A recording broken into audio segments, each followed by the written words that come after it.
Hello friends, this is Chabila here. Welcome to my channel Virat Study Center. आज आम OSSTD history प्रथम chapter start करवा जोटा अशोक। अच्छा, अशोक जो टॉपिक आपण रही जो मैंने माने आगु प्रिपेयर कर बहुत गुड़े प्रिपरेशन एग्जाम देते से निहाती भाव जानवे कि अशोक सबू चैप्टर सबू एग्जाम ही आसूँ आदि खाली जो मैंने ओएसएसटी प्रिपेयर कर तो सही मानक अशोक आपण डिटेल्स पढ़ु आपण मैंने जो ओएसएसटी क्वालिफाई करेंगे आरएसटी से आसो टॉपिक माइंड इट बुझिपारे ओके।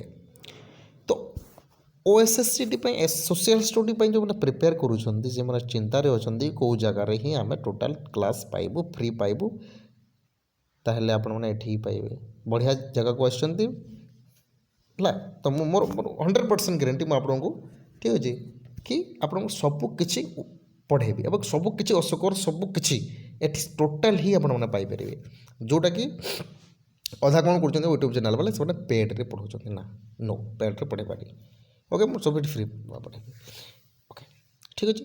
तो आम आगे बढ़ा देखो अशोक जोटा आम आरंभ करवा जेहेतु अशोक स्टार्ट करूँ जेहेतु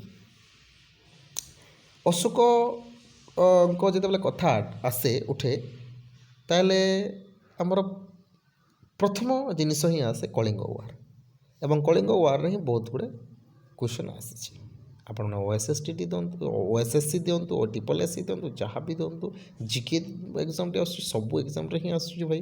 तो आम कहीं पढ़ानी गोटे जगह पढ़ा एवं माने टोटाल क्लीयर पढ़ा टोटाल क्लीयर पढ़ा एवं केमती आप मन रखिए से सर्ट ट्रिक्रे मुझे बतेबी निहाती भाव देख। तो अशोकर जो कलिंग वार था सेटा 261 विषय होता है 263 जोटा आप कहते माने जो गोटे गोटे जगह लिखाई से भूल है। तो आम केमती मन रखा देखो 261 1 2 मन रहा 1 एंड 2 यहाँ मन रखिए 1 2 1 2 मन रखिए 261 ओके। तो ये जो कलिंग वार होता है कौ जगार वर्णना है आम केमती माने तार प्रूफ पाइबा प्रमाण पाइबा भाई अच्छी आमर पाखे कौ जगह भुवनेश्वर धौलगिरी अच्छी और एक्जाक्ट लोकेशन मुझे कहवा कौ जगह जोगड़ा एवं केमती आम पढ़ा मेजर रॉक एडिक्ट रॉक मिलता आमको लिखाई 13 रॉक एडिक्ट है। तो जिते बेले जे कलिंग वार होता कलिंग वार पर अशोकर मन सबू बदली जाता माने मन पूरा बदली जाता हिंसात्मक मनोभाव से शांति हो जाते तापर से कौन ग्रहण करते कि बुद्धिज्म और बुद्धिज्म केमती ने कहार मॉनिटर रे कहार मेंटर रे आपण ना देखिपे मोगाली पुत्र टिसा से भी जड़े बुद्धिस्ट मंग थे इट्स ओके बुझीपारे। एवं जिते बुद्धिज्म नहीं गले से धर्म नेले धर्म तो मैं धर्म जो नेले ना से अशोक धर्म बोली कहुए तार 3टी भैल्यू थी मोराल भैल्यू थी प्रिंसिपल थी ओके।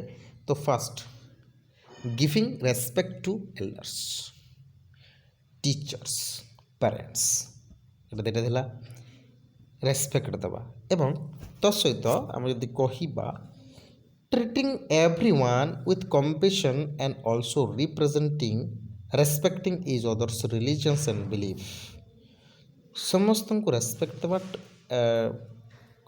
सहित आम धर्म को मध्य रेस्पेक्ट देवा से कही ओके।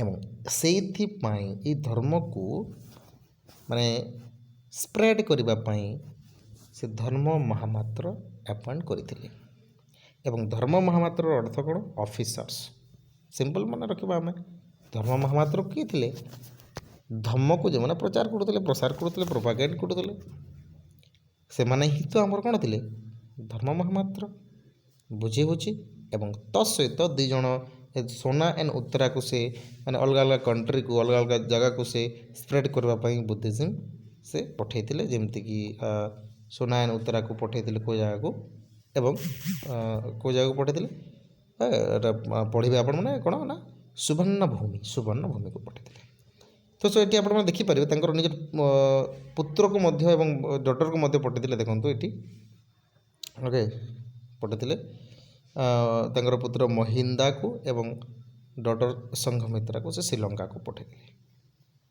ଓକେ ଠିକ୍ ଅଛି। ଏବଂ ତା ସହିତ ତାଙ୍କର ଯେଉଁ ସ୍ତୂପ ମାନେ ଅଛି ଏଇଟା ଆପଣ ଦେଖିପାରିବେ, ଏଇଟା ନିହାତି ଭାବରେ ଆପଣମାନେ ମନେ ରଖିବା କଥା। ସ୍ତୂପ କେଉଁଟା? ସଞ୍ଚି ସ୍ତୂପ ହେଲା। ସଞ୍ଚି ସ୍ତୂପ ମଧ୍ୟପ୍ରଦେଶରେ ଅଛି, ଫେମସ୍ ଏଇଟା ଅଶୋକଙ୍କର ସ୍ତୂପ ମଧ୍ୟରେ ହେଲା। ଏବଂ ପିପ୍ରାୱା ସ୍ତୂପ ଯେଉଁଟାକି ଉତ୍ତରପ୍ରଦେଶରେ ଅଛି, ଏଇଟା oldest one, very very important, ମନେ ରଖିବେ କେମିତି। ଦେଖନ୍ତୁ ପିପ୍ରାୱା ସ୍ତୂପ ଯେଉଁଟାକି ଉତ୍ତରପ୍ରଦେଶରେ ଅଛି ହେଲା। ତ ଏଇଟା ନିହାତି ଭାବରେ ଆପଣଙ୍କୁ ମନେ ରଖିବାକୁ ପଡ଼ିବ। ତ ସହିତ ଆଉ ବି ଅଛି ଦେଖନ୍ତୁ ରାଜାଗୃହା, ବୈଶାଳୀ, କପିଳାବାସ୍ତୁ, ଏଇଟା ଜାଗାରେ ବି ମଧ୍ୟ ଏଇଟା ସବୁ ସ୍ତୂପ ଥିଲା। ଓକେ ଆଉ ଯେଉଁ ସ୍ତୂପ ମଧ୍ୟରୁ ସାରନାଥର ଗୋଟେ ସ୍ତୂପ ଯେଉଁଟାକି ବହୁତ ଇମ୍ପୋର୍ଟାଣ୍ଟ, ଯାହାର ମିଟର ଥିଲା 1.25 ଆଉ ସେଠି 4ଟି ଲାୟନ୍ ଥିଲେ, ଗୋଟିଏ ହର୍ସ ଥିଲା, ହଁ ଗୋଟେ ହର୍ସ ତା ସହିତ ଗୋଟେ ଏଲିଫେଣ୍ଟ, ଗୋଟେ ଅକ୍ସ ଏବଂ 24 ହୁଇଲ୍ସ, ଏଇଟା ମନେ ରଖିବେ। ଓକେ ନେକ୍ସଟ ତ ଏଠି ଯେଉଁ ଆମେ ଯାହା ଦେଖୁଛେ, ଯେଉଁ ଯାହା ବି ବୁଦ୍ଧିଜିମ୍ର କଥା ପଢ଼ୁଛେ, ବୁଦ୍ଧିଜିମ୍ର ରେକର୍ଡ଼ ଆମେ ଯେଉଁ ଏଭିଡେନ୍ସ ଦେଖୁଛେ, ସେ ଏଭିଡେନ୍ସ କେଉଁ ଲାଙ୍ଗୁଏଜରେ ଲେଖା ଯାଇଥିଲା? ଭେରି ଭେରି ଇମ୍ପୋର୍ଟାଣ୍ଟ, ପାଲି, ପ୍ରାକୃତି, ବ୍ରାହ୍ମୀ ସ୍କ୍ରିପ୍ଟରେ ଲେଖା ଯାଇଥିଲା। ଠିକ୍ ଅଛି। ଆଉ କିଛି କିଛି ଖରସ୍ତିରେ ବି ଲେଖା ଯାଇଥିଲା, କିଛି ଆରାମାଇକ୍ ସ୍କ୍ରିପ୍ଟରେ ବି ଲେଖା ଯାଇଥିଲା। ଠିକ୍ ଅଛି। ତ ସହିତ କିଛି ଗ୍ରୀକ୍ରେ ବି ଲେଖା ଯାଇଥିଲା। ଦେଖନ୍ତୁ କେତେଟି ଲାଙ୍ଗୁଏଜରେ ଲେଖା ଯାଇଥିଲା। ଆଉ ସେ ଯେଉଁ ଲାଙ୍ଗୁଏଜଟା ଥିଲା କେମିତି ଡିପେଣ୍ଡ କରୁଥିଲା କି ଲୋକେସନ୍ର, ପିଲରର ଲୋକେସନ୍ ହିସାବରେ, ସେ ପିଲରଟା କେଉଁ ଜାଗାରେ ଅଛି ସେଇ ହିସାବରେ ସେଇଟା ଲାଙ୍ଗୁଏଜ ଥିଲା ହେଲା। ଦେଖନ୍ତୁ ଏଇଟା ତ ବେସିକ୍ ଇନଫର୍ମେସନ୍ ଗଲା। ଅଶୋକଙ୍କର ଆପଣମାନେ ଦେଖିବେ ଆଡ଼ମିନିଷ୍ଟ୍ରେସନ୍, ମିଶନାରୀ ଆକ୍ଟିଭିଟିଜ୍, ଏସବୁ ଜିନିଷ କ୍ୱେଶ୍ଚନ୍ ଅଛି। ତ ଏଠି ଆପଣମାନେ ସବୁକିଛି ପାଇପାରିବେ। ତ ସେଥିପାଇଁ ମୁଁ କହୁଛି ଆପଣଙ୍କୁ ଦେଖି ମଧ୍ୟ ଦେଉଛି କେମିତି ଅଛି ଅଶୋକଙ୍କର ଏଇଟା ଆଡ଼ମିନିଷ୍ଟ୍ରେସନ୍। ଦେଖନ୍ତୁ ସେଣ୍ଟ୍ରାଲ ଗଭର୍ଣ୍ଣମେଣ୍ଟ ଆପଣଙ୍କୁ ଯାଉଛି, ତାପରେ local administration, military administration, revenue, police, espionage, transport, missionary activities, these are okay. ଏଇଟା ଆପଣମାନେ ଇକୋନୋମି ଆପଣଙ୍କୁ ସବୁ ଡିସ୍କସ୍ କରେଇବି। ତ ଫାର୍ଷ୍ଟ ଆମେ ଯିବା ଆଡ଼ମିନିଷ୍ଟ୍ରେସନ୍, ଯେଉଁଟାକି ବେସିକ୍ ଜିନିଷରୁ ହିଁ ଆମେ ଯାଉ। ତାଙ୍କର ଗୋଟେ ମାନେ ୟଙ୍ଗର ବ୍ରଦର ଥିଲେ, ଯାହାର ନାଁ ହେଲା ବିଧାଶୋକ। ଯେଉଁ ବିଧାଶୋକ ଥିଲେ, ପିଠାଶୋକ ଏବଂ କିଛି ଗ୍ରୁପ୍ ଯେଉଁ ଥିଲେ ଟ୍ରଷ୍ଟେଡ଼ ଥିଲେ, ସେମାନଙ୍କୁ ମିଶେଇକି ସେମାନେ ଗୋଟେ ଆଡ଼ମିନିଷ୍ଟ୍ରେଟିଭ୍ ଡ୍ୟୁଟିସ୍ ତାଙ୍କୁ ଦିଆଯାଇଥିଲା, ଅଶୋକ ଦେଇଥିଲେ ହେଲା। କ'ଣ କରିବା ପାଇଁ? ନା ଆଡ଼ମିନିଷ୍ଟ୍ରେଟିଭ୍ ପଲିସି ଫର୍ମୁଲେଟେଡ଼ କରିବା ପାଇଁ। ମନେ ରଖିବେ କ'ଣ କହିଲି ନା, ତାଙ୍କର ଯେଉଁ ଭାଇ ଥିଲେ ନା, ୟଙ୍ଗର ଭାଇ, ଯାହାର ନାଁ ହେଉଛି କ'ଣ, ବିଠାଶୋକ, ସିଏ ତାଙ୍କର ଗ୍ରୁପ୍ ସେ ବିଠାଶୋକକୁ ସେ ଦେଇଥିଲେ ଭାଇ କି ଆପଣମାନେ କ'ଣ କରନ୍ତୁ, ଆଡ଼ମିନିଷ୍ଟ୍ରେଟିଭ୍ ପଲିସି କରନ୍ତୁ, ହେଁ ବୁଝିପାରିଲେ। ଏବଂ ସେ ଆଡ଼ମିନିଷ୍ଟ୍ରେଟିଭ୍ ପଲିସିରେ କ'ଣ ହେବ? ଗୋଟେ ରହିବ ଯୁବରାଜ, ଆଉ ଗୋଟେ ରହିବ ମହାମନ୍ତ୍ରୀ, ଆଉ ଗୋଟେ ସେନାପତି। ତ ମହାମନ୍ତ୍ରୀ ଆପଣମାନେ ଜାଣୁଛନ୍ତି, ସେ ୱାର୍ଡ଼ଟା ଶୁଣିଲେ ତ ଆପଣମାନେ କ'ଣ ଆପଣ କହିଦେବେ କେଜାଣେ, କେତୋଟି ଡାଇଲଗ୍ ବାହାରି ଯିବ। ମହାମନ୍ତ୍ରୀ, ଆଜ୍ଞା ଆମ ହଜୁର, ଏମିତି ସେ ଆପଣମାନେ କହିବେ ଡାଇଲଗ୍ ଆଉ କ'ଣ। ତ ସେଇଟା ଯଦି ମହାମନ୍ତ୍ରୀ ଯେଉଁ ଥିଲେ ସେଇଟା ପ୍ରାଇମ୍ ମିନିଷ୍ଟର ଥିଲେ। ଏବେକାର ଯେଉଁ ଆମେ ପ୍ରାଇମ୍ ମିନିଷ୍ଟର କହୁଛୁ ସେଇଟା ମହାମନ୍ତ୍ରୀ ଥିଲା। ସେନାପତି ତ ଆପଣ ଜାଣିଛନ୍ତି ଜେନେରାଲ ଥିଲା। ତ ସହିତ ଯୁବରାଜ ଯେଉଁଟାକି ପ୍ରିନ୍ସ, ଏବଂ ତ ସହିତ ଇମ୍ପୋର୍ଟାଣ୍ଟ ଜିନିଷ ପୁରୋହିତ, ପ୍ରିଷ୍ଟ ଥିଲେ ସେ ହେଲା। ଏତିକି ବୁଝିପାରିଲେ। ଏବଂ ତାଙ୍କର ଯେଉଁ କିଙ୍ଗଡ଼ମ୍ରେ ନା, ସେ କିଙ୍ଗଡ଼ମ୍କୁ କେତୋଟି ପ୍ରଦେଶରେ ଡିଭାଇଡ଼ କରିଥିଲେ, ବୁଝିପାରିଲେ କି ନାହିଁ। ଏବଂ ସେଇ ପ୍ରଦେଶ ପୁଣି ବିଶ୍ୱାସରେ ଡିଭାଇଡ଼ ହେଇଥିଲା, ଏବଂ ସେ ବିଶ୍ୱାସ ପୁଣି ଜନପଦରେ ଡିଭାଇଡ଼ ହେଇଥିଲା। ଏବଂ ତା ସହିତ ଯଦି ସବ୍ ଡିଭାଇଡ଼ କରିଲେ ଆମେ ଭିଲେଜ୍, ଗୋଟେ ଛୋଟ ଛୋଟ ଭିଲେଜ୍ ଥିଲା। ଆମେ ଏବେ କହୁଛେ village, block, district, state, central କହୁଛେ, ଠିକ୍ ସେମିତି ପ୍ରଦେଶ ସେଣ୍ଟ୍ରାଲ ହେଇଗଲା, ବିଶ୍ୱାସ ହେଇଗଲା ଆପଣଙ୍କର ଷ୍ଟେଟ୍, ଜନପଦ ହେଇଗଲା ଗୋଟେ ପ୍ରକାର ଡିଷ୍ଟ୍ରିକ୍ଟ, ଏବଂ ଏଇଟା ଗୋଟେ ଗାଁ, ବ୍ଲକ୍ ହେଲା। ଆଉ ଅଶୋକଙ୍କର ସମୟରେ ନା ଚିଫ୍ ପ୍ରୋଭିନ୍ସ ଥିଲା ହେଲା, 5 ଚିଫ୍ ପ୍ରୋଭିନ୍ସ ଥିଲା। କେତୋଟି? 5ଟି। ପାଞ୍ଚଟି ଚିଫ୍ ପ୍ରୋଭିନ୍ସେସ୍ ଥିଲା। ଗୋଟେ ହେଲା ଆପଣମାନେ ମନେ ରଖିପାରିବେ ଉତ୍ତରା ପାଠ। ଉତ୍ତରା ପାଠ ମାନେ ପଥ, ହଁ ଉତ୍ତରା ପଥ, ଯେଉଁଟାକି ନର୍ଥ। ଉତ୍ତର ମାନେ ନର୍ଥ ହିଁ। ତାପରେ ଯେଉଁଟାକି ତାଙ୍କର କ୍ୟାପିଟାଲ ଥିଲା ତକ୍ଷଶିଲା, ମନେ ରଖିଲେ। ଉତ୍ତର ଯେଉଁ ତାଙ୍କର ନର୍ଥ ପ୍ରୋଭିନ୍ସ ଥିଲା ନା ଉତ୍ତରା ପଥ, ସେଇଟା ତକ୍ଷଶିଲା ତାର କ୍ୟାପିଟାଲ ଥିଲା, ଦେଖିପାରୁଥିବେ ଏଠି ହେଲା। ଅବନ୍ତୀ ରଥ ଯେଉଁଟା ଥିଲା ଏଇଟା ୱେଷ୍ଟରେ ଥିଲା, ୱେଷ୍ଟ ପ୍ରୋଭିନ୍ସ ଥିଲା ହେଲା, ଯେଉଁଟାକି ତାର ହେଡ଼କ୍ୱାର୍ଟର ଥିଲା ଉଜ୍ଜୟିନୀରେ। ଓକେ। ପ୍ରାଚ୍ୟପଥ ଯେଉଁଟା ଇଷ୍ଟର୍ଣ୍ଣ ପ୍ରୋଭିନ୍ସ, ଯେଉଁଟାକି ଆମେ କହୁଛେ ପୂର୍ବ ବି, ଏଇଟା ମନେ ରଖିବେ। ଦେଖନ୍ତୁ ଏମିତି ମନେ ରଖିବେ କେମିତି, ଗୋଟେ ଗୋଟେ ଜିନିଷ ଯେଉଁଟା ହେଉଛି ଆପଣଙ୍କୁ ମନେ ରଖିଦେଉଛି ମୁଁ, ଆପଣମାନେ ନହେଲେ ଆପଣଙ୍କର ହିସାବରେ ହିଁ ଆପଣ ସଠିକ୍ କରିବେ। ଏଠି ଦେଖନ୍ତୁ ଓକେ, ପ୍ରାଚ୍ୟପଥ ମାନେ କ'ଣ, ଇଷ୍ଟର୍ଣ୍ଣ ପ୍ରୋଭିନ୍ସ। ଇଷ୍ଟର୍ଣ୍ଣ ପ୍ରୋଭିନ୍ସ ମାନେ କ'ଣ, ପୂର୍ବ ମାନେ ପ୍ରରୁ ପୂର୍ବ, ଏଇଟା ମନେ ରଖିବେ, ପ୍ରାଚ୍ୟ ଏମିତି ମନେ ରଖିବେ। ଆଉ ତାର ସେଣ୍ଟର ଥିଲା କ'ଣ, ତୋଷାଳୀ। ଏବଂ ସାଉଥ୍ଟା ଆମେ କହିବା ଦକ୍ଷିଣ ପଥ, ଯେଉଁଟାକି ସୁବର୍ଣ୍ଣଗିରି ଥିଲା ହେଲା। ସହିତ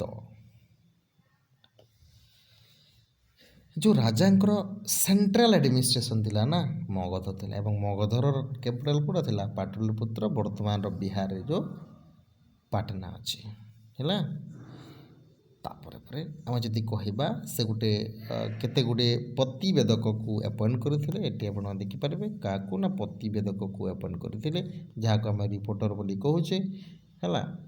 ସହିତ ଅଶୋକ ଯେଉଁ ଏମ୍ପାୟାର କରିଥିଲେ, ମାନେ ନନ୍ ଭାୟୋଲେଣ୍ଟ ପ୍ରିନ୍ସିପଲ୍ ମଧ୍ୟ ସେ ଫଲୋ କରିଥିଲେ, ଗାଇଡ଼ଲାଇନ୍ ସେ ରଖିଥିଲେ, ଯେଉଁଟାକି ଅର୍ଥଶାସ୍ତ୍ର ମଧ୍ୟ ଆମକୁ ଏଭିଡେନ୍ସ ଦେଇଥାଏ ହେଲା। ଏବଂ ଯେଉଁ ଏଇ ମାନେ ଆମେ ଯଦି କହିବା ଏବେ କୋର୍ଟରେ ଆମେ ଯେଉଁ ଯିଏ କ୍ରାଇମ୍ କଲା ତାକୁ ଆମେ ଦଣ୍ଡ ଦେଉଛୁ, ଠିକ୍ ସେମିତି ଦଣ୍ଡ ଦେବା ପାଇଁ ଦଣ୍ଡ ସମାହାର ଥିଲା ଏବଂ ବ୍ୟବହାର ସମାରୋହ ଥିଲା। ବୁଝିପାରିଲେ କି ନା। ନେକ୍ସଟ ଦେଖନ୍ତୁ ଆମେ ଡିଟେଲ ଯିବା ଆମେ ହେଲା। ପ୍ରଥମେ ସେଣ୍ଟ୍ରାଲ ଗଭର୍ଣ୍ଣମେଣ୍ଟକୁ ଦେଖିବା। ସେଣ୍ଟ୍ରାଲ ଗଭର୍ଣ୍ଣମେଣ୍ଟ କ'ଣ ଥିଲା, central government emperor supreme power appoint କରୁଥିଲା, ରହୁଥିଲେ, ଯେଉଁଟାକି ଅଶୋକ ଥିଲେ ସୁପ୍ରିମ ପାୱାର ଥିଲେ। ଯେମିତି ଏବେ ଆମର ପ୍ରାଇମ୍ ମିନିଷ୍ଟର ଅଛନ୍ତି, ଠିକ୍ ସେମିତି ସେ କିଛି କାଉନସିଲ୍ ମିନିଷ୍ଟରକୁ ଗଠନ କରୁଥିଲେ, ଯାହାକୁ ମନ୍ତ୍ରୀ ପରିଷଦ ବୋଲି କହୁଥିଲେ। ପ୍ରାଇମ୍ ମିନିଷ୍ଟର ଯେମିତି ମନ୍ତ୍ରୀ ପରିଷଦ କାଉନସିଲ୍ ମିନିଷ୍ଟର ଆପଏଣ୍ଟ କରନ୍ତି, ମନ୍ତ୍ରୀ ପରିଷଦ କରିଥିଲେ ଏବଂ ତାଙ୍କର ମିନିଷ୍ଟରକୁ ମନ୍ତ୍ରୀ ହିଁ କହୁଥିଲେ। ସିମ୍ପଲ୍ କଥା, ଆଉ କ'ଣ କହିବେ ଏଠି ସର୍ଟରେ, କ'ଣ ମନ୍ତ୍ରୀ ମିନିଷ୍ଟରକୁ ଆପଏଣ୍ଟ କରିଥିଲେ, ମନ୍ତ୍ରୀ ପରିଷଦ ତାକୁ ନାଁ କୁହାଗଲା ଏବଂ ସେ ହେଲା ମନ୍ତ୍ରୀ, ଯାହାକୁ ମନ୍ତ୍ରୀ କୁହାଗଲା। ଠିକ୍ ଅଛି। ଏବଂ ତାଙ୍କର ହେଡ଼୍ ଥିଲା ମନ୍ତ୍ରୀ ପରିଷଦର ଅଧ୍ୟକ୍ଷ ମାନେ ଆମେ ଜାଣିଛେ ହେଡ଼୍ ପ୍ରିନ୍ସିପାଲ୍। ଓକେ। ବର୍ତ୍ତମାନକୁ ଯେଉଁଟା ପ୍ରାଇମ୍ ମିନିଷ୍ଟର ବୋଲି କହୁଛେ, କିନ୍ତୁ ତା ତଳେ କ'ଣ ଥିଲା, ମନ୍ତ୍ରୀ ପରିଷଦ ପରେ ତୀର୍ଥସ ଥିଲା।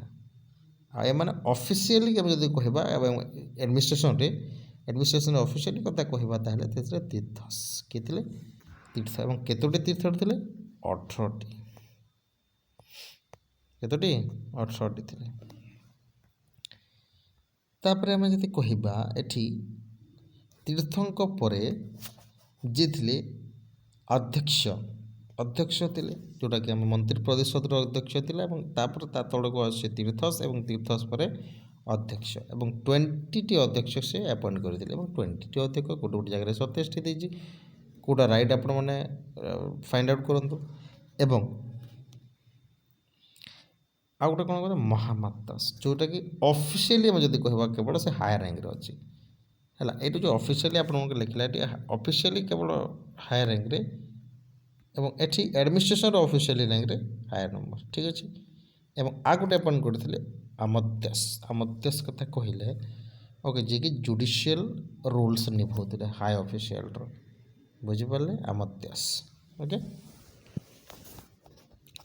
ତାହେଲେ ଅଧ୍ୟକ୍ଷ ଯେଉଁ ଥିଲେ, ଯେଉଁଟା ଆମେ କହୁଛେ ସେ କିଛି ସେକ୍ରେଟାରୀ, ଅଧ୍ୟକ୍ଷ ଭିତରେ ସେ ସେକ୍ରେଟାରିଏଟ୍ ଗଠନ କରିଥିଲେ। ସେ ସେକ୍ରେଟାରୀ ମଧ୍ୟ କିଛି ସେକ୍ରେଟାରିଏଟ୍ ମଧ୍ୟ କିଛି ଡିପାର୍ଟମେଣ୍ଟରେ ଡିଭାଇଡ଼ ହେଇଥିଲା।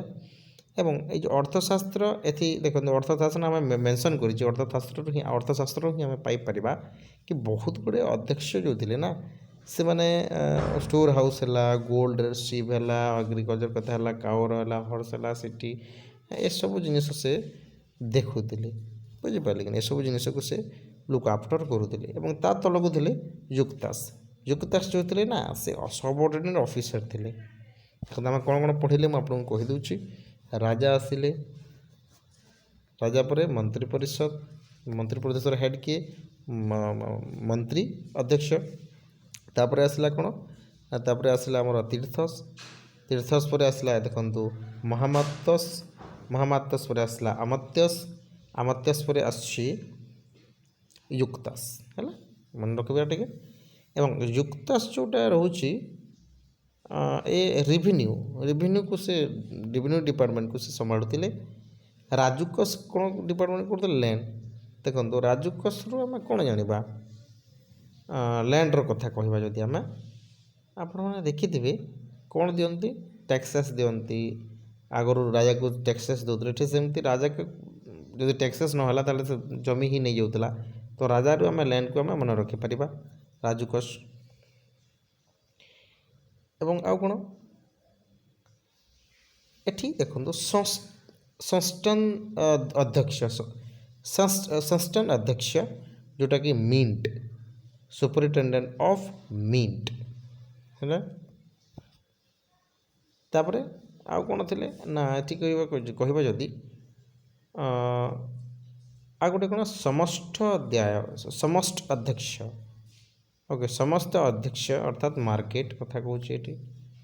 ଓକେ, ଏବଂ ଶୁଳ୍କଦେୟ ମାନେ ଶୁଳ୍କ ମାନେ ଆମେ ଜାଣିବେ ଶୁଳ୍କ ମାନେ ପଇସା ଦେଉ କେଉଁ ଜାଗାରେ ନା ଟୋଲ୍ ଗେଟ୍। ଆପଣମାନେ ଦେଖିଥିବେ ଯାହା ସେଇ ହିସାବରେ ଆମେ ଟୋଲ୍ ଗେଟ୍ରୁ ହିଁ ପଇସା ଆମେ ଟୋଲ୍ ଗେଟ୍ରେ ପଇସା ଦିଆଯାଏ ନା, ଶୁଳ୍କ ଦିଆଯାଇଥାଏ, ଟ୍ୟାକ୍ସ ଦିଆଯାଇଥାଏ। ତାକୁ ଆମେ ମନେ ରଖିବେ। ଟୋଲ୍ ଗେଟ୍ସରେ ଯେଉଁଟା ସୁପରିଟେଣ୍ଡେଣ୍ଟ ରହୁଥିଲେ ତାକୁ ଆମେ ଶୁଳ୍କ ଅଧ୍ୟକ୍ଷ କହିପାରିବା। ଏବଂ ସୀତା ଅଧ୍ୟକ୍ଷ ଯେଉଁଟାକି ବେସିକାଲି ଏଗ୍ରିକଲଚର ଉପରେ ଡିପେଣ୍ଡ କରୁଥିଲା, ଠିକ୍ ଅଛି। ଏବଂ ନବ ଅଧ୍ୟକ୍ଷ ଯେଉଁ ଥିଲେ ସୁପରିଟେଣ୍ଡେଣ୍ଟ ଅଫ୍ ସିପ୍। ନବ ମାନେ କେମିତି ଆପଣ ମନେ ରଖିବେ? ନାଓ, ମାନେ ଡଙ୍ଗା କଥା କହିଲେ ନାଓ ବୋଲते ना हमारे हिंदी में, ହିନ୍ଦୀରେ କହନ୍ତି ନା ନାହିଁ, ଠିକ୍ ସେମିତି।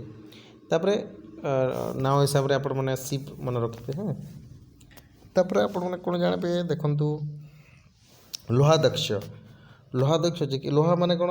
ଆଇରନ୍। ତ ଆଇରନ୍ର ଯିଏ ସୁପରିଟେଣ୍ଡେଣ୍ଟ ଥିଲେ ଲୋହାଦକ୍ଷ। ତାପରେ କ'ଣ? ଓକେ, ପୌଠ ଅଧ୍ୟକ୍ଷ ମାନେ ଏଠି ଯଦି କହିବା ପାଓ ଅଧ୍ୟକ୍ଷ। ପାଓ ମାନେ ପାଓ 1 ପାଓ 2 ପାଓ ଏସବୁ ଥିଲା ନା ନାହିଁ। ତ ପାଓ ମାନେ କେମିତି? ୱେଟ୍ରୁ ହିଁ ଆମେ ଜାଣିପାରୁ, ଗୋଟେ କେଜି ହେଲା କି ଅଧା ପା ହେଲା କି ଏମିତି କହୁନା ନାହିଁ। ତ ୱେଟ୍ରୁ ହିଁ ମେଜରମେଣ୍ଟରୁ ହିଁ ଆପଣ ଜାଣିପାରିବେ। ଆଉ କ'ଣ? ଆକାରାଧ୍ୟକ୍ଷ ମାନେ ମାଇନ୍ସ, ଯେଉଁମାନେ ମାଇନିଂ କରୁ ମାନେ କେତେ ଆକାରରେ ମାଇନିଂ କରିବା, କେତେ ଆକାରରେ ମାଇନିଂ କଲେ ଆମେ ମିନେରାଲ୍ସ ପାଇବା। ଠିକ୍ ସେମିତି ସେଇ ସୁପରିଟେଣ୍ଡେଣ୍ଟ ଯେଉଁ ରହୁଥିଲେ ସେ ଆକାରାଧ୍ୟକ୍ଷ ହେଲା। ତାପରେ ଜୁଡ଼ିସିଆଲ ଅଫିସ୍ କେଉଁଟା ଥିଲା ନା ବ୍ୟବହାରିକ ମହାମାତ୍ୟ, ଠିକ୍ ଅଛି। ତାପରେ ଏଠି ଦେଖନ୍ତୁ ପୁଲିସ ମାନେ ପବ୍ଲିକ୍ ରିଲେସନ୍ ଅଫିସର, ଯେଉଁଟାକି ପବ୍ଲିକ୍ ପାଇଁ କାମ କରୁଥିଲେ, ସେଇଟା ମନେ ରଖିବେ। ତାପରେ ଲୋକାଲ୍ ଆଡ଼ମିନିଷ୍ଟ୍ରେସନରେ କ'ଣ ଥିଲା ନା ସେଇଟା ଛୋଟ ଛୋଟ ଆଡ଼ମିନିଷ୍ଟ୍ରେସନ୍ ବା ଛୋଟ ଛୋଟ ଗାଁରେ ବିଭକ୍ତ କରାଯାଇଥିଲା, ଯାହାର ହେଡ଼୍ ଥିଲେ ଗ୍ରାମିକ, ଠିକ୍ ଅଛି। ଏବଂ ପ୍ରାଦେଶିକ ଯିଏ ଥିଲେ ପ୍ରୋଭିନ୍ସର ଗଭର୍ଣ୍ଣର ଥିଲେ, ଡିଷ୍ଟ୍ରିକ୍ଟ ମାଜିଷ୍ଟ୍ରେଟ୍ ଥିଲେ। ଏଇଟା କ୍ୱେଶ୍ଚିନ୍ ଆପଣଙ୍କୁ ପଚାରିପାରେ। ଦେଖନ୍ତୁ ଭିଲେଜ୍ର ହେଡ଼୍ ଥିଲେ ଗ୍ରାମିକ, ଏବଂ ଯେଉଁ ଛୋଟ ଛୋଟ ପ୍ରୋଭିନ୍ସ ଥିଲା ନା ସେ ଜାଗାରେ ଗ୍ରାମରୁ ଟିକେ ବଢ଼ିକି ଥିଲା ଯେଉଁଟା ଉପରକୁ, ସେଇଟା ମାଜିଷ୍ଟ୍ରେଟ୍ ଡିଷ୍ଟ୍ରିକ୍ଟ କୁହାଯାଉଥିଲା। ଡିଷ୍ଟ୍ରିକ୍ଟ ମାଜିଷ୍ଟ୍ରେଟ୍ର ହେଡ଼୍ ଥିଲେ ପ୍ରାଦେଶିକ, ମନେ ରଖିବେ। ଏବଂ ଯେଉଁ ଟ୍ୟାକ୍ସ କଲେକ୍ଟ କରୁଥିଲା ଲୋକାଲ୍ ଆଡ଼ମିନିଷ୍ଟ୍ରେସନରେ ତାକୁ କ'ଣ କହିବା? ସ୍ଥନିକ କୁହାଯିବ, ମନେ ରଖିବେ। ଏବଂ ନେକ୍ସଟ ଯେଉଁ ଗଭର୍ଣ୍ଣର ଅଫ୍ ଫୋର୍ଟ ମାନେ ଦୁର୍ଗାପାଲ କୁହାଯାଇଥିଲା ତାକୁ ହେଡ଼୍କୁ। ଅନ୍ତପାଲକୁ ଗଭର୍ଣ୍ଣର ଅଫ୍ ଫ୍ରଣ୍ଟାୟାର, ଯେଉଁଟାକି ବୋର୍ଡ଼। ଅନ୍ତ ମାନେ ଏଇଟା ଦେଖନ୍ତୁ, ଏଇଟା ହେଲା ଆମ କ'ଣ ଇଣ୍ଡିଆର ମ୍ୟାପ୍ ନର୍ଥ ସାଇଡ୍। ତ এইটু ପର୍ଯ୍ୟନ୍ତ ଅନ୍ତ ହୁଏ, ମାନେ ଶେଷ ହୋଇଥାଏ ନାଇଁ। ତ ଏଇଟାକୁ ଆମେ କ'ଣ କହିବା? ଯେଉଁଟା ଏଣ୍ଡ ହେଲା ସେଇଟା ହେଲା ବର୍ଡ଼ର, ମାନେ ଯିଏ ବର୍ଡ଼ରର ଗଭର୍ଣ୍ଣରକୁ ଆମେ ଅନ୍ତପାଲ କହିବା, ବୁଝିପାରିଲେ କି ନାହିଁ? ଅକ୍ଷୟ ପଟଳ ମାନେ ଆକାଉଣ୍ଟ ଜେନେରାଲ। ଲିପିକାର ଯେଉଁଟା ଲିପି ମାନେ ଜାଣିଛନ୍ତି ଆମେ ଲେଖିବା ସ୍କ୍ରିପ୍ଟ ଯେଉଁଟା କହୁଛେ ମାନେ ସ୍କ୍ରାଇବ୍ର ଯିଏ ହେଡ଼୍ ଥିଲା ବା ମାନେ ଇଏ ଥିଲା ଲିପିକାରସ୍ ବୋଲି କୁହାଯାଉଥିଲା ହେଲା। ତାପରେ ଆପଣ ଦେଖିବେ ମିଲିଟାରୀ ମାନେ କିଏ ଥିଲେ ମିଲିଟାରୀରେ କମାଣ୍ଡର ଇନ୍ ଚିଫ୍ ଥିଲେ, ଏମ୍ପରର ସବୁ ଆପଏଣ୍ଟ କରୁଥିଲେ ହେଲା। ଏବଂ 5 ସେକ୍ଟର ଥିଲା ଯେଉଁଟାକି infantry, cavalry, chariots, elephant force, navy, transport and province ଥିଲା ଏଇଟା ଓକେ। ଏବଂ ଏଠି ଭେରି ଇମ୍ପୋର୍ଟାଣ୍ଟ କ'ଣ କଥା କ'ଣ ନା ଆର୍ମି ମାନେ ଯେଉଁ ସାଲାରୀ ପାଉଥିଲେ ସେଟା କ୍ୟାସ୍ରୁ ହିଁ ପାଉଥିଲେ, ବୁଝିପାରିଲେ କି? ଏବଂ ରେଭିନ୍ୟୁ କଥା କହିବା ଆମେ ଯଦି ଦେଖିବା ରେଭିନ୍ୟୁ କିଏ କଲେକ୍ଟ କରୁଥିଲେ, ରେଭିନ୍ୟୁ ଡିପାର୍ଟମେଣ୍ଟର ଚିଫ୍ କିଏ ଥିଲେ? ସମାହର୍ତ୍ତ ମାନେ ଟୋଟାଲ ରେଭିନ୍ୟୁର ସମାହର୍ତ୍ତ ଏଠି ଦେଖନ୍ତୁ ସମ୍ରାଟ ଯଦି କହିବା। ଆଉ ଗୋଟେ ଇମ୍ପୋର୍ଟାଣ୍ଟ କଥା କ'ଣ ଅଫିସିଆଲି ଯଦି କହିବା ଯେଉଁ ଅଫିସିଆଲି କାମ ଯିଏ କହୁଥିଲା ଟିଜୁରୀର ଠିକ୍ ଅଛି ସନ୍ନିଧତ୍ତ ଓକେ। ଆଉ ତା ସହିତ ଯେଉଁମାନେ ରେଭିନ୍ୟୁରେ କଲେକ୍ଟେଡ଼ ହେଉଥିଲା ରେଭିନ୍ୟୁ କେମିତିକି ଲ୍ୟାଣ୍ଡରୁ, ଇରିଗେସନରୁ, ସୋପ୍ରୁ, କଷ୍ଟମରୁ ଏଇ ଜିନିଷ ଯେଉଁଟା କଲେକ୍ଟେଡ଼ ହେଉଥିଲା ଏଇଟା ବେସିକାଲି ଏଠି କଲେକ୍ଟେଡ଼ ହେଉଥିଲା ଲାଇସେନ୍ସ ପେସ୍ଚର ପାଇଁ ବି ରେଭିନ୍ୟୁ ଦିଆଯାଉଥିଲା ମାନେ ପଇସା ମାନେ ଗ୍ରେଜିଂ ପେସ୍ଚର ମାନେ କ'ଣ ଗ୍ରେଜିଂ ମାନେ ଯେଉଁ ଘାସ ପାଇଁ ଗୋଟ ପାଇଁ ହେଲା କାଉ ପାଇଁ ହେଲା ଯେଉଁ ଘାସ ଇଏ କରୁଥିଲେ ସେଥିପାଇଁ ମଧ୍ୟ ଟ୍ୟାକ୍ସେସ୍ ଲାଗୁଥିଲା। ଏବଂ ଏ ଯେଉଁ ଟ୍ୟାକ୍ସ ଥିଲା ଏଇଟା କେତେ ଥିଲା 1/6 ଥିଲା ମନେ ରଖିବ, କେଉଁ ଜାଗାରେ 1/3 ଦେଇଥାଏ କିନ୍ତୁ ରାଇଟ୍ ଆନ୍ସର୍ ହେଉଛି 1/6। ନେକ୍ସଟ ପୋଲିସ କଥା ତ ଆପଣ ଜାଣିଛନ୍ତି ସେ ହେଡ଼କ୍ୱାର୍ଟର ରହିବ। ଏବଂ ଜେଲ୍ ଯେଉଁଟା ଥିଲା ନା ତାକୁ ବନ୍ଧନ ଗୃହ ବୋଲି କୁହାଯାଉଥିଲା। ବନ୍ଧନ ମାନେ ଆପଣ ଜାଣିଛନ୍ତି ବନ୍ଧନ ଯେଉଁ ଜାଗାରେ ବାନ୍ଧି ହେବା ଜେଲ୍ରେ ହିଁ ବାନ୍ଧି ହେଇଥାନ୍ତି ତ ବନ୍ଧନ ଗୃହ ଠିକ୍ ଅଛି। ଆଣ୍ଡ ଯେଉଁମାନେ ଲକଅପ୍ ଥିଲା ଯେଉଁ ଲକଅପ୍ ରହିଥିଲା ଚରକ କୁହାଯାଉଥିଲା ଚରକ ଓକେ। ନେକ୍ସଟ ଡିପାର୍ଟମେଣ୍ଟ କ'ଣ ଥିଲା ଦେଖନ୍ତୁ, ନେକ୍ସଟ ଡିପାର୍ଟମେଣ୍ଟ ଅଛି ओके एस्पियोनेज मतलब अर्थ कौन जो सिक्रेट एजेन्सी रखुले अलग अलग कंट्री फरेन आम जी कह आम जो दूत बने कहे हाँ इंटरनेशनल रिलेशन जोटा रखा जाए देखो से समय से सिस्टमटा बढ़िया काम करूला एम्परर से ब्यूरोक्रेसी काम करुले किसी जोटा कि मार्केटिंग काम करुले एम्परर से माने सॉरी मुझे कहबा एम्परर जो दीटी माने कौन कहबा ताको दीटी स्पाइस को हाँ 2 टाइप्स ऑफ स्पाइस को से अपॉइंट करथिले जोटा कि आम कहूचे कौन ना स्टेशनरी एंड वांडरर। स्टेशनरी आम जब कहवा ना है संस्थान एंड संचारी जो कि वांडर ठीक अच्छे संचारी दुईटी डिपार्टमेंट से अपॉइंट करथिले है। आउ कौन कहते गुधा पुरुष जो सिक्रेट एजेन्सी मन रखिए गुधा पुरुष तो सहित कहवा महामात्य पसरपा जी कंट्रोल करुले कौन को अलग अलग society this agency are pick up from different हाँ ये कौन कि कंट्रोल करुले कौ जगह को माने माने सिक्रेट एजेन्सी कि secret country secret army department है से तो से माने कंट्रोल करुले महामात्य पसरपा ओके। एवं एमाने अलग अलग सोसाइटी अलग अलग डिपार्टमेंट से अपन होते ओके। आ गोटे एजेंट थे जहाँ को आम कह विषकन्या पॉइजनियस गार्ड ट्रांसपोर्ट पर कौन सुविधा करते आप जानते chariots cattle track and okay pedestrians से अपॉइंट करते आठी नेक्स्ट आसला मिशनरी एक्टिविटी आप देखु यहाँ आप मन रखिए चार्टा आप टिपिक रखु ओके आप स्क्रीनशॉट नहीं पारे देखु मध्यांतिका काश्मीर एवं ଗନ୍ଧରରେ ସେ ମିନିଷ୍ଟର ଥିଲେ। ମହାଦେବ ଥେରାରେ ଏ ଥିଲେ ମହିଷା ମଣ୍ଡଳ ଯେଉଁଟାକି ଏବେ ମାଇସୁର ଆମେ କହୁଛେ। ରକ୍ଷିତା ଥେରା ଯେଉଁଟାକି ବାରାଣାସୀ ବାନାମାସୀରେ ଅଛି ନର୍ଥ କାନାରା ସାଉଥ ଇଣ୍ଡିଆର। ୟୋନା ଧର୍ମରକ୍ଷିତା ଏଟା ଥିଲେ କେଉଁ ଜାଗାରେ ଗୁଜୁରାଟରେ ଥିଲେ, କାଥିଆରାରେ, କଚ୍ଛରେ, ସିନ୍ଧରେ ଥିଲେ। ଅପରାଣ୍ଟକା ବୋଲି କୁହାଯାଇଥିଲା ତାକୁ। ଅପରାଣ୍ଟକାରେ ସେଟା ସେ ଥିଲେ। ଏବଂ ଆଚ୍ଛା ଏଠି କ'ଣ ଏଟା ଆପଣ ମିନିଷ୍ଟର ମାନଙ୍କର ନାଁ ଏଟା ଡିପାର୍ଟମେଣ୍ଟର ନାଁ ମିନିଷ୍ଟରମାନଙ୍କର ନାଁ କୁହାଯାଉଛି। ଏବଂ ୟୋନା ଏଟା ତ କହିଲି ମହାଧମ୍ମ ରକ୍ଷିତା ଏଟା ତ କହିଲି କେଉଁ ଜାଗାରେ ଥିଲା ନା ମହାରାଷ୍ଟ୍ରରେ ଥିଲା। ମହାରାଷ୍ଟ୍ର ଏବେ ଯେଉଁଟା କହୁଛି ମରାଠା ବୋଲି କୁହାଯାଉଥିଲା ମହାରାଠା। ଆଣ୍ଡ ମହାରକ୍ଷିତା ଯେଉଁ ଥିଲା ୟୋନା ଗ୍ରୀସର ଥିଲା ସେଟା। ମଝିମା ଯେଉଁଟା ଥିଲା ହିମାବନ୍ତ ଥିଲା ଏବଂ ହିମାଳୟ ରିଜନ୍ ଯେଉଁଟା ଥିଲା। ସୁନାୟନୁତ୍ତର ଆପଣ ଜାଣିଥିବେ ଯାହାକୁ ଡିପାର୍ଟମେଣ୍ଟ ଯେଉଁଟା ମିନିଷ୍ଟର ଆପଏଣ୍ଟ କରାଯାଇଥିଲା ଯେଉଁଟାକି ସୁବର୍ଣ୍ଣଭୂମି ଯେଉଁଟା ମାଇସୋର ଥାଇଲାଣ୍ଡ ପାଇଁ ଯେଉଁଟା ଆପଏଣ୍ଟ କରିଥିଲେ ଅଶୋକ। ତାଙ୍କର ସନ୍ ଆଣ୍ଡ ଡଟର ପାଇଁ ମଧ୍ୟ ସେ ଲକ୍ଷାଦ୍ୱୀପ ଶ୍ରୀଲଙ୍କା ପାଇଁ ସେ ଆପଏଣ୍ଟେଡ଼ କରିଥିଲେ। ଏବଂ ଇକୋନୋମି ପାଇଁ ତ ଆସୁନି ଇକୋନୋମି ପାଇଁ ଆପଣ ଜାଣିପାରିବେ ଏଇଟା ଦେଖିପାରିବେ ନୋ ପ୍ରୋବ୍ଲେମ୍। ଏବଂ ଏଠି ଦୁଇଟି କ୍ୱେଶ୍ଚନ୍ସ ଆପଣଙ୍କୁ ମୁଁ ଦେଇଛି ଦେଖନ୍ତୁ ହେଲା। In the Sarnath inscription emperor Ashoka's name appear as Dharmashoka. ଏଇଟା ମନେ ରଖିବେ ଧର୍ମଶୋକ, ବୁଦ୍ଧାଶୋକ ନାହିଁ, ଦେବନାଗରିଆ ନାହିଁ ହେଲା। Where are Ashoka edict located? ଅଶୋକଙ୍କର ଏଡିକ୍ଟ କେଉଁ ଜାଗାରେ ଅଛି କୁହନ୍ତୁ ଚାରି ଭିତରୁ। ଏଇଟା ଆପଣମାନେ କମେଣ୍ଟ କରନ୍ତୁ। କମେଣ୍ଟରେ ଆପଣମାନେ ଏହାର ଆନ୍ସର୍ ଦେଇପାରିବେ। ଓକେ ରାଇଟ୍ ଆନ୍ସର୍ କ'ଣ ହେବ। ତ ରହୁଛି ଧନ୍ୟବାଦ। ଜୟ ଜଗନ୍ନାଥ।